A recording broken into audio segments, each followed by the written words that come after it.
বাবার আয়ু কম। তো শুধু মদ খেয়ে তো আয়ু কমে যাবে। আয়ু কম, এমনিতেও আয়ু কম, এমনিতেও আয়ু কম। তো ওটা কী করা যাবে? আমি জানি তো না, মদ খাওয়ানো ছাড়ানো যায়নি? কিছু করা যায় না। ইপসিতা আপনাকে একটা ওষুধ বলেছিল, সেই ওষুধটা যদি আপনি আনতে পারেন তাহলে হয়তো কিছু কী হতে ওষুধ? পারে। আপনাকে একদিন আপনার একটা ভাই, তেনার নামটা কি জানো না? তপেন্দু? না, নিজের ভাই না, কাকার ছেলের নাম বলো। বিধান। বিধান।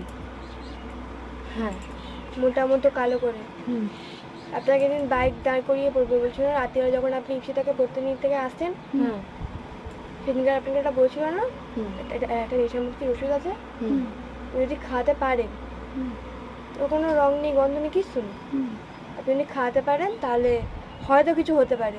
কারণ আমার তো এই বিষয়ে কোনো কিছু বলার নেই। আর হ্যাঁ, একটা কথা,